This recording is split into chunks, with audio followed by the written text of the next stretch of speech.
days to recover.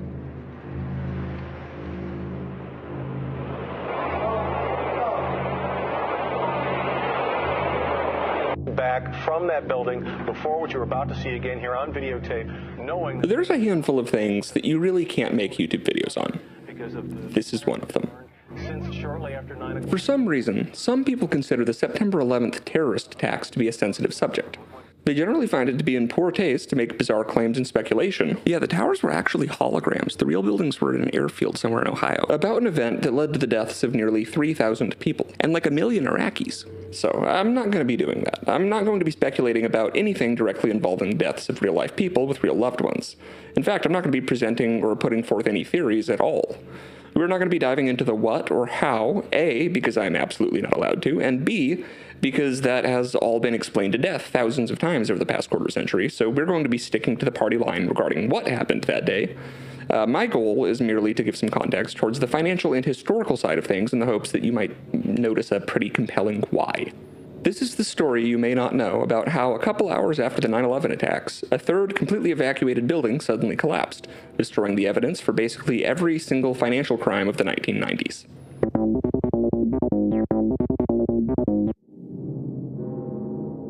If you can't tell, this is a video about the unbelievably incriminating financial ties of Building 7, the other building that collapsed that day. Now let's begin with the government's explanation of what happened, courtesy of the National Institute of Standards and Technology, or NIST for those who hate acronyms. On September 11, 2001, WTC-7, a 47-story steel-framed building, collapsed at 5:20 p.m. due to fires ignited by debris from the Twin Towers collapse.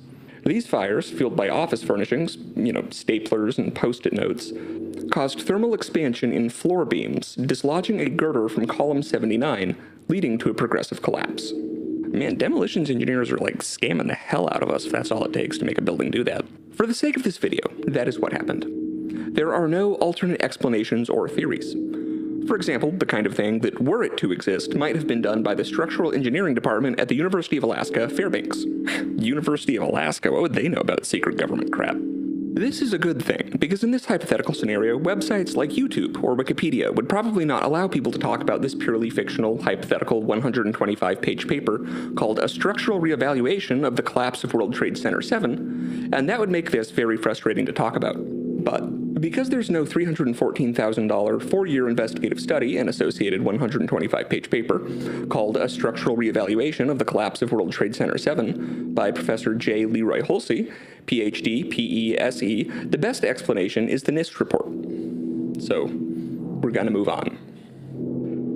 Enter Larry Silverstein, aka Lucky Larry, a New York real estate mogul with a rabbit's foot surgically attached to his soul. In July 2001, 6 weeks before 9/11, he leased the entire World Trade Center complex for a $13 million down payment. $13 million for a 10 million square foot property in Lower Manhattan? It's kind of like buying a Ferrari for the price of a Happy Meal. But here's the catch. The WTC was a financial black hole.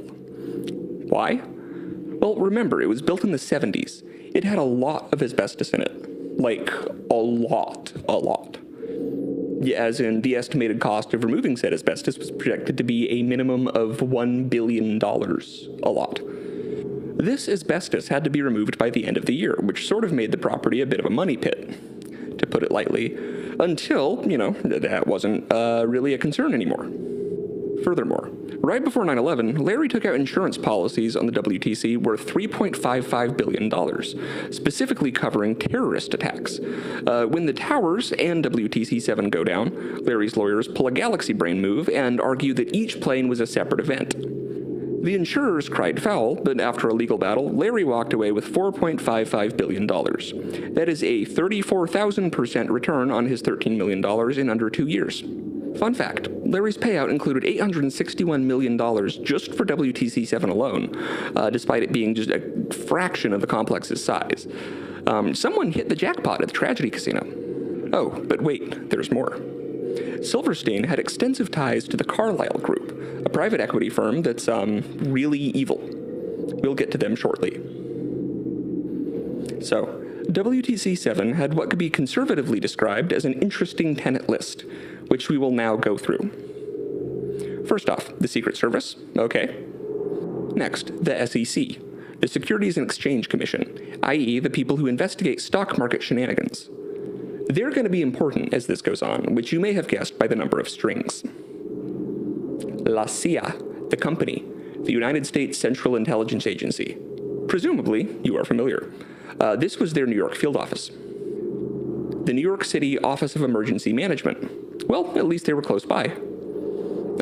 Everyone's favorite place to get a letter from, the IRS. The Department of Defense, from war. The NAIC, the National Association of Insurance Commissioners. Federal Home Loan Bank. The Standard Chartered Bank. American Express. Provident Bank, now known as PNC. Sorry, there's a bit of a lull in the middle, but back to the good stuff. ITT Hartford, also known as Hartford Insurance. This is one of the companies with whom Larry Silverstein took out a multi-billion-dollar terrorism insurance policy on the WTC complex. Finally, the anchor tenant, occupying more than half the building, Evil Investment Bank Hall of Famer, basis for Michael Lewis's excellent book Liar's Poker, Salomon Brothers. To rewind briefly back to the SEC, at the time of the collapse, they had a whole lot of spicy stuff in the office. Investigation files into Citigroup's cooked books, Enron's Ponzi scheme, as well as the big one, all the records of the massive short selling of airline stocks right before 9/11. Oh, did you not know about that? Yeah, in the 3 days leading up to 9/11, a statistically extremely anomalous number of airline industry shorts were placed. Like hundreds of millions of dollars of shorts. On American and United Airlines, the exact ones hit. Those shorts netted billions, but after WTC7's collapse, 90% of the SEC's files exploded, so we'll never know who cashed out. Convenient. Back to Salomon Brothers. They merged with Travelers, one of the other companies with whom the WTC complex was insured in July, to form Citigroup in '98. Speaking of Citigroup, let's take a look at a different group to whom they were closely tied. Let's talk Carlyle Group. Carlyle is a private equity titan with investments in defense, aerospace, and oil. The stuff that booms after a forever war kicks off. One of their top dogs, David Rubenstein, was good friends with Larry Silverstein. Let's split a bottle of 82 Chateau Lafite and swap secrets. Good friends. But that's burying the lead on the real story, which is that Carlyle had extensive business ties to the Bin Laden family. Of the Bin Ladens? Yes. He was a Nepo baby? Carlyle's roster reads like a deep state yearbook. Former President George H.W. Bush was a senior advisor. Former CIA Director Frank Carlucci was a board member. When 9/11 triggered a global war and defense stocks skyrocketed, Carlyle's portfolio got fat. Now, their ties to Silverstein and the Bin Ladens don't really necessarily prove anything on their own yet, but this web is stickier than a casting couch, and I have a feeling that we'll be seeing these guys again. As Carlyle's investments thrived post 9/11, while Larry rebuilt the World Trade Center complex with his billions, the Carlyle Group was playing 6 Degrees of Bin Laden while cashing war profiteering checks. So there's plenty of shady connections throughout this. Carlyle Group is connected to the Department of Defense, World Trade Center 7 tenant, via, amongst other things, the Bradley contract of their subsidiary, United Defense LP. The Carlyle Group is connected to Saudi Arabia via managing the money of the Bin Laden family. Carlyle Group is connected to Larry Silverstein via his close and long-standing relationship with David Rubenstein. Travelers Group was one of the 22 companies that insured the WTC complex. In the late 90s, they acquired Salomon Brothers, the anchor tenant of WTC7. Speaking of those 22 companies, it's hard to find a list of what these are, so here you go. This is pulled from, financial records. Salomon Brothers wound up having their files relating to the WorldCom scandal destroyed, and the successor, Travelers Group, got away scot-free because they weren't destroyed on purpose. Travelers Group also merged with Citibank to form Citigroup, a company whose name recurs throughout this, and who were believed to be one of the most culpable parties for the dot-com bubble. Enron. It's Enron. So let's say hypothetically you had a property owner who, okay, I'm going to choose my words carefully here. Let's say you had a property owner who was able to find a silver lining, say a $4.55 billion insurance payout. Then let's say you had a financial sector who was also able to find a silver lining, a chance to dispose of a whole lot of extremely incriminating records relating to looming prosecution following the dot-com bubble. Okay, now let's combine those two things with the explicit, factual, and officially acknowledged statement that we had extensive advanced knowledge that an attack was going to occur. We'll get to how all this connects in a minute, bear with me. But first, I need to explain something that gets kind of complicated. So, by this point, basically everyone is aware that we had foreknowledge of the attacks. There's the famous quote about the alarms flashing red since 1999. In fact, the failure of the FBI and CIA to play nice with each other and cooperate regarding sharing intelligence is actually kinda indirectly how we got Palantir. But something else that is officially acknowledged, albeit quietly, public information is that 2 of the hijackers were, during the 90s, perhaps slightly, a little bit, definitely CIA recruits. So I'm going to break this down as simply as I can. In 2021, a court document was declassified about concerns relating to a suppressed and ignored investigation following 9/11 into 2 of the hijackers potentially having been on CIA payroll via Saudi Arabia as an intermediary. It would work like this. Basically, money went from DC to the Saudi embassy. It's then wired out of the country from the Saudi embassy to mainland Saudi Arabia, where it is then dispersed to a man named Omar al-Bayoumi via a no-show, no-work job he held at a Saudi government contracting company called Erkan. He then brings the money back into the U.S. to give to al-Hazmi and al-Midhar, the hijackers, to cover their rent and lifestyle. In exchange, they were attempted to be recruited as CIA assets embedded in al-Qaeda. Now, this raises the question, how did 2 known al-Qaeda members get into the U.S.? Well, we let them in. Yo, these guys are in al-Qaeda. Shut up, baby, don't worry about it. Do you know these guys? No. So why were the Saudis involved? Well, this was a joint U.S.-Saudi intelligence operation involving Alex Station, a CIA station within Saudi Arabia. Beyond that, though, the Central Intelligence Agency is officially forbidden from conducting any operations domestically, which required them to use Saudi intelligence agents as proxies within the U.S.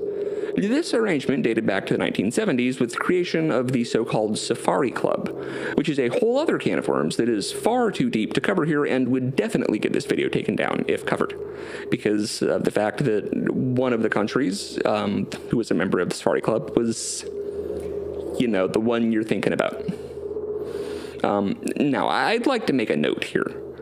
Sometimes with this channel, I am forced to make tough decisions about whether to include everything and instantly have the video taken down, or to truthfully mention as much stuff as I am capable of mentioning without getting completely deplatformed. Anyone who feels that I'm leaving some stuff out is more than welcome to make their own video covering what they feel I missed. So, what do we have here so far? We have a property owner who stands to make a pretty penny, or more specifically 455 billion pretty pennies, who is directly connected to an evacuated building holding a whole lot of remarkably flammable and remarkably incriminating documents. We also have a U.S.-Saudi intelligence operation deeply embedded into al-Qaeda with advanced knowledge of an attack. But what bridges the gap between these? Well, remember our friend and Larry Silverstein's very close friend, Presidential Medal of Freedom recipient David Rubenstein. When did he get that? Under the Reagan administration? This year. If you recall, he was a bigwig at the Carlyle Group. The incredibly shady private equity firm with as many intelligence community ties as they had oil and defense investments. Recall, if you will, one of their major asset management clients was the ultra-wealthy bin Laden family. Ironically, the same bin Laden family with whom David Rubenstein was meeting the morning of 9/11. Hopefully, this has been a helpful primer into the sort of state of the world and historical backdrop and context of 9/11. Now, one thing I would like to emphasize here. It's important to not let things like this lead you to get lost in the sauce of conspiracy theories. As we all know, it is ludicrous to imply that every floor of this building collapsed simultaneously due to anything other than the obvious blazing inferno. I remember getting a call from the fire department commander telling me that they were not sure they were going to be able to contain the fire. And I said, we've had such terrible loss of life. Maybe the smartest thing to do is pull it. And they made that decision to pull, and then we watched the building collapse.